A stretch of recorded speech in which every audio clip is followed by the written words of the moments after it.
Hey, good morning to those of you out there on the West Coast. Good afternoon to those of you here on the East Coast with me. I'm excited to get started in today's training. It definitely is cold out there, but the training warms me up a little bit. We're going to be talking about HHS and getting in. Before I get started in the official training, I like just giving a thank you for those of you showing up early and on time by giving you a tip for success that's not going to be part of the training, but it definitely aligns to the training. And so for my tip for today, as a thank you to those showing up early and on time, my tip is remember that success happens daily, not in a day. Success happens daily, not in a day. What this means is, and I'm not even really talking to the people who might be get rich quick kind of people. I'm talking about those of us who are just slugging through day in and day out, that sometimes we put too hard of expectations on ourselves, that we're working hard and we must have success tomorrow or this week. We got to get this done. And instead, think about this training. You come in 30 minutes every day at noon, East Coast time, and you do the training. And so you're doing this daily and your skills are getting refined. You're understanding it better. You're going out and practicing. Your networking is happening. Or maybe you do 15 minutes of LinkedIn every single day and you begin to get better at LinkedIn engagement, LinkedIn networking, where you're meeting with people. We call that social selling. Or maybe like today, you want to get into HHS. And so you're calling somebody, one person or 5 people at HHS every single day. When you do that, then you're planning for success to happen daily through your daily activities, instead of just thinking success is going to happen overnight or success happening in a day. So remember, success happens daily, not in a day. All right, that was a quick tip for those of you showing up early and on time. I really appreciate that. Here on LinkedIn, when we go live, LinkedIn will then push the word out to everybody else. We're actually on YouTube and Facebook and Twitter as well. But those platforms aren't networking platforms. They're great learning platforms, etc., but they're not networking platforms. And so that's why I like to encourage you, if you're on YouTube or other places, come connect with me and connect with others here on LinkedIn, because you're going to have dialogue. And then this is where the buyers are. The buyers are definitely not on the other platforms. And when I say buyer, I typically mean contracting officers, program office personnel. Okay, so we're going to be diving into kickstarting your journey into HHS. Actually, let me just get my slides ready. I'm not using slides today, but I got a couple for me, a little sneaky background ones. Okie dokie. I get asked a lot, how do I do business with the Department of Health and Human Services, or HHS, as a government contractor? And one of the things I like is that HHS makes it easier than most agencies to work with them. They're pretty transparent. They continue to work on tools, etc. And they're small business friendly. And here's what I mean by small business friendly in numbers, right? And I've got some notes here. In 2023, so the last fiscal year we have measurements on, they did 50,000 contracts, basically. And that represented $33.4 billion in contract award. And so that's a lot, right? So 50,000 contracts. 7,000 of them, about 7,200 of them, or $3.5 billion. So 7,000 of the 50,000 were set aside to small businesses in one way or another. That's good. That's nice, right? But the thing that also is pretty impressive when you think about HHS being friendly to small businesses, meaning they see small businesses as a value to their mission success, is that they did 50,000 contracts in 2023, but 25,000 of those contracts, more than 50%, were set aside, or excuse me, not set aside, but were awarded to small businesses as a prime contractor. And that represented $10 billion, or 30% or so of the spend. Those are factual pieces of information that I like looking at, because it reminds me or points out that these guys are small business friendly. They like working with small businesses because they understand our strengths, our flexibility, but they also see the success that small businesses can bring to the HHS mission. So I just wanted to put that in perspective as we move forward and we dive into today's training. In today's training, I'm going to talk a lot about kickstarting your journey in HHS as a government contractor. And I'm going to walk through a lot of different information. So instead of slides today, I'm actually just going to go in and go live right into HHS. I want to walk you right to where previously I might have shown you slides. Here, I want to take you into the tool, show you how I use it and how you can use it as soon as we finish this live training today. If you don't know who I am, my name is Neil McDonnell. I want to welcome you to my federal sales training, where I provide tips for success in the federal market. I spent 20 years as a small business owner in the federal market, and since 2018, I've been helping people like you realize that government contracting is not a secret, it's just a process. When we follow a process A to Z, we're going to have repeatable, predictable results. That's what I think you can have when you look at how do I break into an agency, right? How do I kickstart my journey, not just into HHS, but into any agency? When you've got a process like I'm going to teach you today for HHS, then you can just kind of repeat this at other agencies and have that predictable success. Before we get too much farther, do me a favor and put your company name, your core competency into the chat. I know that we get buyers coming in. Just had a buyer reaching out about a sources sought and notice that went out today, and I engaged on it. They come into my training. They look at these comments. Even if they don't engage, they're definitely here. They watch. I have tens of thousands of people who watch my content every single month. And so I want you to be able to share your company's name and your core competency. So if somebody looks at it, they go, oh, maybe I'll reach out and connect. Okay, so let me share my screen, and I'm going to dive into the training through a website. So if you haven't been to my website, by the way, go to govconchamber.com. Ton of information on there that I don't even share on LinkedIn because I just have limits on LinkedIn. So we put a lot more information here. Come check it out. But what I am going to do is to use this article that I wrote on my newsletter. So if you haven't subscribed to the Government Contracting Success newsletter, come join almost 13,000 people who are in there getting really good, valuable content every day. In fact, if I just show that to you really quick, today we just put out how to find competitor rates, right? That was from a training, but it's an article. Newsletters talking about training and some other stuff. Here's one about capability briefing deck, how to have government contracting success, why federal buyers won't buy. These are just in the last week or two. There's a lot of articles. I think we're almost up to 100 articles. I don't know where it is, 89 articles there, right? So there's a lot of information. But I'm going to use one of the articles that we have out there from December. That's how to do business with HHS. And the reason I like using this is because everything I'm going to show you today, this article has a replay video, but it also has all these links. And so when you're done the training, you come back to this article and get those links. So I'm going to walk you through the process. I got my slides or basically my slides are open based on these tabs, but I want to walk you through the journey of how I begin to go into an agency and I want to get started. So the first thing I want you to do when you're looking at an agency like HHS or a department, right? They're huge, but it really doesn't matter how big they are because every office, command, agency, department, they're all the same. They're this big and they're broken down this way, whatever that way is. You want to learn that way. And so in this case, the Department of HHS, they break their organizational structure down in two ways. Let me zoom in a little bit, right? They have an Office of Secretary, which has a bunch of offices, which I'll show you in a second. And then it has operating divisions. I'll start on the right-hand side because these operating divisions are basically the agencies under the Department of HHS or Health and Human Services. And so as you come through, you want to begin to look at how they're broken up, right? Here's some of the biggies like CDC, CMS, NIH is down here somewhere. There you go. So these are the big spenders. On the left-hand side, you can see all the different major offices. So if you're IT, there's HHS's CIO shop. You can go in there and learn how are they broken down. In fact, I might click on that just for the fun of it. But the idea is, and I'm going to zoom back out, like here's Office for Civil Rights. I have a customer that does EEO and employee relations, investigations, et cetera, for fairness. This might be a place for them to look at and explore. And that was a really good point for me to drive home why I'm showing you the org chart. The first thing you want to do at HHS is look at their org chart and go, well, which agency should I be targeting? Because some of them buy more of what I sell than others.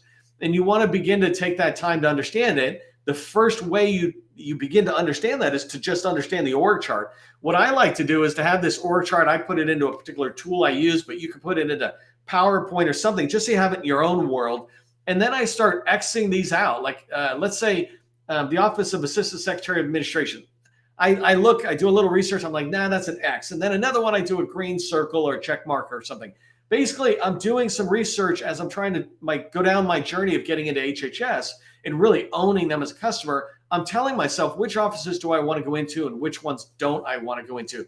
And don't I might mean I don't want to go into them now, but I'll look in 2025 again, because you can't get into every office. It's just too much time. There's just too many people. There's too much work to be done. So first thing I do is I look at an org chart. If I just look at CIO office for 1 second, right?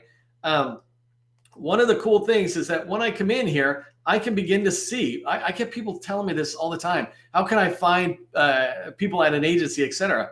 Well, just do some research and you can find it. Some of it is as easy as this. So you see here, Jennifer Wendell is the CIO for HHS.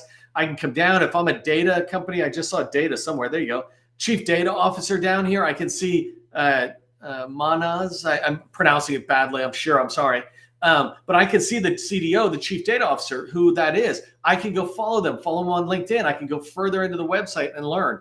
And because I went into the CIO's office, I can go, what do we do? What's our mission? I can look at these things and go, do I want to pursue them or don't I?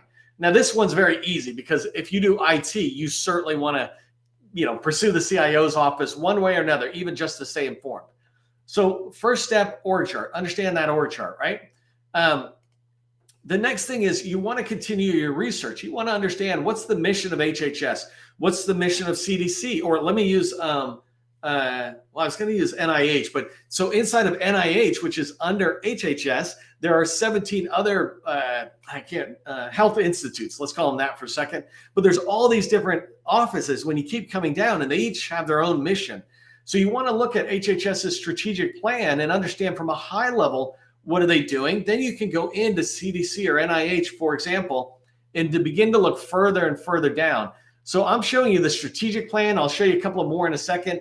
But right here, I'm always going into HHS's About section, trying to learn what they have. You can't download this particular document. HHS is, I think, the only agency that doesn't give you a PDF, so you can do this offline. If I gave them a ding for anything, it would be this. They like saying that it's a web version so they can keep it up to date. That sounds cool and all, but all they're doing is creating more work for those of us who want it offline to be able to do our own research. But you can come in here and look at a lot, especially like the budget, which we'll talk about in a second. So as I go along, if I look at a strategic plan, right, that is looking at the 4-year plan out there and saying what's going on. But here they've got a 2024 annual performance plan and report. And the idea is this is a smaller point in time. And so you want to come in here and start looking. Let me just zoom into this. So here, remember, I showed you HHS's goals, right? I want to begin to look at how are these goals all coming across. So here's the org structure, but cross-agency priority goals. This is where I can see, and in fact, let's just go there for a second. This is good also. It begins to talk about or give me links to more stuff, which is always good. But here, what I'm looking for is to understand what are their priorities, what are they doing as we move forward, and which ones might I be able to help with, right? As I move forward on this journey. Let me come back up to the table of contents right here. One of the other things that is hugely valuable, strategic plan, any strategic documents, this performance plan, is being able to come in here. I don't know if you're able to see some of this, but like right here, strengthen social well-being, equity, and economic resilience. I might look at that and figure out how does that apply to my customer that I was telling you about, EEO. If I scroll down, I was looking for, actually, let me come up a little bit and see if I can find workforce. Nah, I can't find it easily. But I was looking for, like, do they have a strategic goal that is around workforce development? And I don't want to spend a lot of time going into their stuff because I'll run out of time today. But you can look at these objectives. And what I would do is take each one of those objectives and go, what I sell, can we contribute? Yes or no? The reason this is important is when you have meetings, you can always be driving back the conversation to the strategic plan or the annual report saying, hey, I was looking at the annual report and objective 5.3 or something. It was talking about this, and I'd like to expand on this. This goes to, and I don't know if I'm about to show this on the next slide, but this goes to this whole idea that I teach that if you're going to go in and build relationships with a customer, then you want to be able to make sure that you're showing them that you care. There's this line, people don't care what you know until they know that you care. If you're referencing their annual performance plan or report, and you're talking about that, you're trying to explore what's in there, especially as it relates to that person, that unique office that you're talking to, they will begin to know that you care, and then they will care what you know. They will care what you sell. Okay, so that's an annual report. This whole idea, right? We're coming into an agency. Our journey begins with seeking first to understand. The next one is the budget. I highly recommend you go in here. I like the irony here is that this is the budget in brief, and it's 170 pages. Right? And so the FY 2024 budget explained briefly is done in 170 pages. Imagine what the full budget is like. And you can go look at the full budget as well. That information is available too. And the reason this is really helpful, and I'm not going to go through the document too much, but you can go in here and begin to see how are they spending money? How do they spend money on people? How many people are in it in each agency? What are some of their major programs that they have out there, these major initiatives? You want to go through the budget and to begin to help yourself see that. Let me just come down 1 second. So here are the agencies. But in here, when you look at the budget, they'll break it down by each one. And so, when you come down into the different offices that they have, they're different programs. So there's CMS, Indian Health Services, HRSA, which is Health Resource Services Administration. You can go in there and look at each one of these and see how they're broken down. This is how I can look at National Institute of Health, for example, and see where the major points of spending are. And often in a budget, they'll also talk about their challenges and goals. So this is a great way to continue that research from the org chart, understanding the structure, to understanding the strategy and their short-term plans aligned to the budget that they're asking for. Okay, so this document, I just like showing this as a way to say, because right now we're in a continuing resolution situation. If you're not understanding how the budget gets passed, basically Congress and the president have to pass it, right? They all have to get together, which they don't do. So we do these continuing resolutions and they're moving forward. But sometimes you'll hear in the news these threats of shutting down the government. These type of documents talk about what happens in the absence of a budget, right? In easy terms. If they don't pass a budget, if they say that the government is shut down, which it never does, right? I don't know why I quoted does, but if they shut it down, right? What happens? This is really good to find out what will happen to my contracts. Will they keep going? In my past company, I always made sure I was aligning my contracts to necessary services. Today, I'm just doing quotes, but necessary services. That way, if government got shut down, we were still there having to take care of the government. And so not all of us can do that, but you want to pay attention so you have contingency and you're able to inform your staff. But this is a great document. And just wrapping up the documents, I think you can see them all over here on the left-hand side. You do a lot of research, and this is just at the department level. If you go into each one of the agencies, you'll find a ton more information that I just can't show you now. But this is the first part of your journey, and it is also the first step of the 7-step process that I teach for federal revenue success. It begins with research, understanding the customer you want, because people don't care what you know until they know that you care. And when you do research, you show that you care. All right, so let's move on out of research and moving into the next part of your journey. I really want you to be paying attention to is just register at HHS or with HHS to show them you're interested in working with them. I always say the number one market research tool is DSBS, but that's not the first place buyers go. The first place buyers go is their own local resources. And then they go out to DSBS, the Dynamic Small Business Search, to see if there's something else that they want. And so HHS has stood up an entire tool for registering in there. Oh, excuse me. So this is a forecast, but let me just talk about the tool really quick. So they have a small business directory, right? So you want to make sure you register in there. And you can just come over here. There's a registration link right there on the page. So you can see that where it says register. But I want to show you just some quick stats that help you understand why it is important to register. We just had a customer last week get contacted by a contracting officer, and they reached out to him through the market research, some keyword researches, searches, and then looked at their capability narrative and moved forward. So for HHS, it's something similar. If I come over here and I type in, let's just type in, hey, how can you not let me type? There we go. So if I just type in, I used to be called HUBZone Chamber of Commerce, if you don't know that. But if I type in HUBZone, I can come in here and see that there are 901 records. That's what I want you to see for a second. So just to put this in perspective, DSBS, if we go over here to DSBS and I say, show me HUBZone, so I'm clicking right there, is HUBZone required? And I'm just going to hit enter and see if it works. And so while it's going out there and searching, right, it's going out to find how many firms are HUBZone firms. There's 4,000 currently. There's 4,467 firms. Probably a little less than that because some of them are registered twice if they have multiple offices, et cetera. But basically, let's say there's 4,000 HUBZone, certified HUBZone companies in DSBS. But for HHS, the buyers are only going to see 901. And if they can find 900, they're not going to go look for the other 3,000, right? I mean, all things being equal, if they could come in here, find 10, 20, 30 HUBZone companies, why would they bother looking anywhere else? That's a good pool. They can reach out to them, say, hey, are you interested in bidding on something? And so make sure you get in here and register your company. Just one more thing. Let me see if I can get this. Come on. Stuff is killing me. This tool is. So let's try this one more time. So 3008 women-owned small businesses, right? And if I come back, and it's important to learn how to use these tools out here, but now I'm going to say, show me woman-owned small business certified, right? That's all I'm doing is choosing that one thing. And let's see how many of them are registered.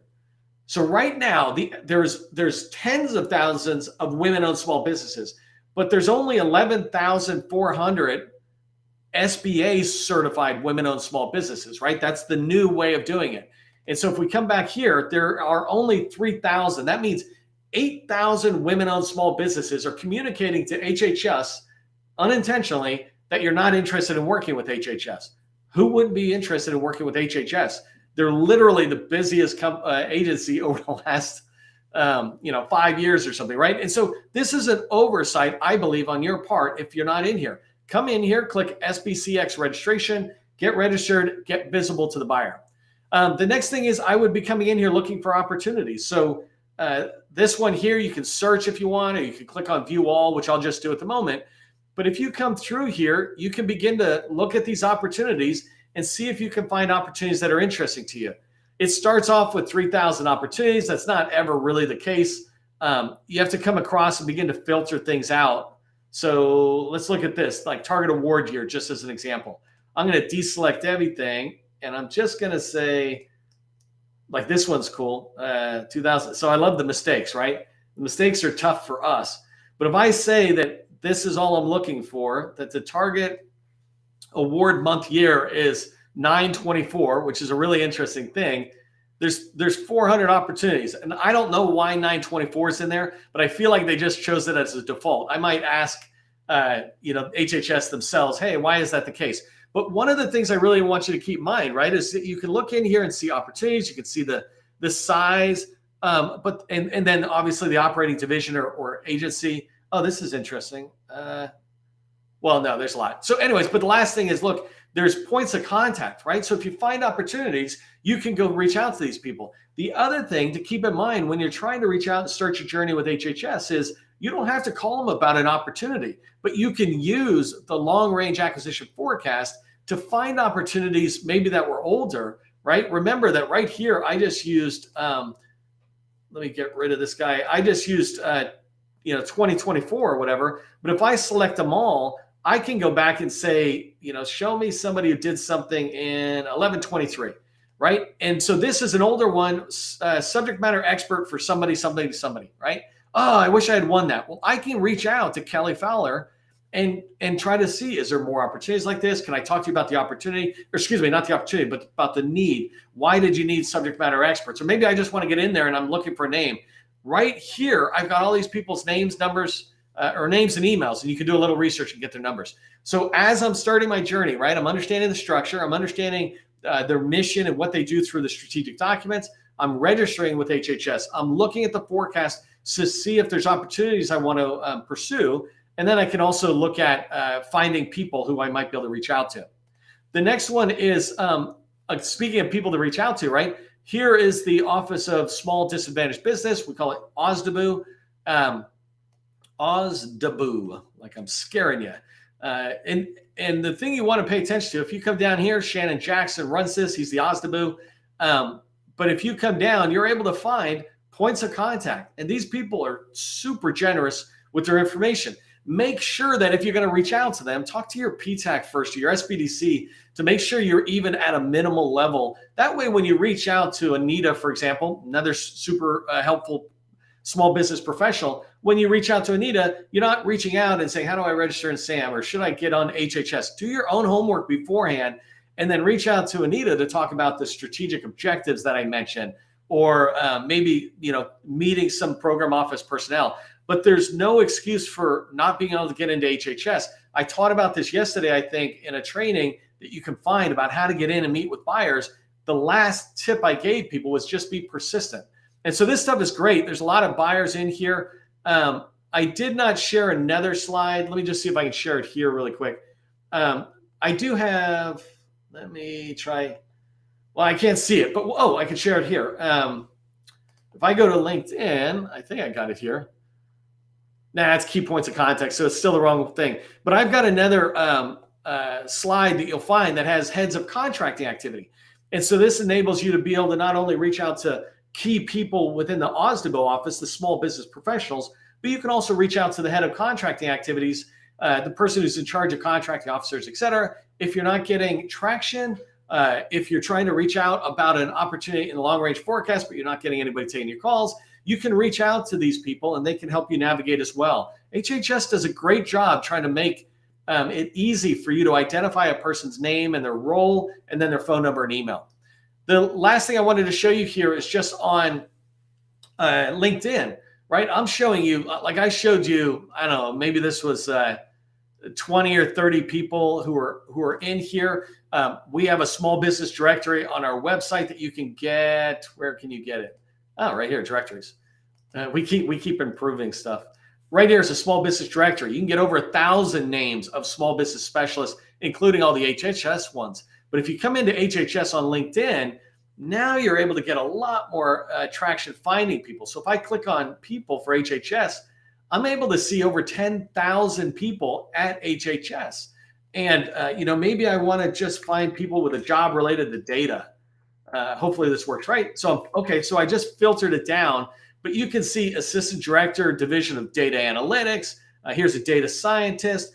Sometimes these are in and out, but leading technology and innovation person at ACF, which is an agency. So just really quickly, here's chief technology officer that's at labor, but you can look through here, right? Not all the data is 100% perfect, but just in one screen with 2,100 people on LinkedIn, I'm able to find a lot of folks that are in HHS. And so when I go back to this whole idea, and I think I'm going to end my training with this reminder to subscribe to the newsletter and make sure you're getting access to this article. You don't have to subscribe to get it, but go ahead and subscribe. But in here, if I come back and I end on this screen, right? If you want to go through your journey to get into HHS or any agency, really, follow the process of understanding their structure, their organization, understand what they're trying to do, their mission through their strategic documents, their budget, et cetera. And then make sure you're registered wherever they're looking for sellers like you. Take a look at their long-range acquisition forecast and then begin to identify what we call targeting, identify people within HHS and the subordinate offices that you want to reach out to, that you want to talk to about your business. When you do this, you're going to have traction. And I want to just remind you of that tip I said in the very beginning to those who got here early. Success happens daily, not in a day. Building a relationship with HHS happens daily, not in a day. So remember to get this. You can get all the links just down below. You'll have all the links, and I'll probably update this article with today's training. So the walkthroughs I did, you'll have access to as well. If you got any questions, feel free to reach out to me. Go ahead and check out our website, govcontramer.com. And remember, government contracting, it's not a secret. It's just a process. I'll see you in the next training.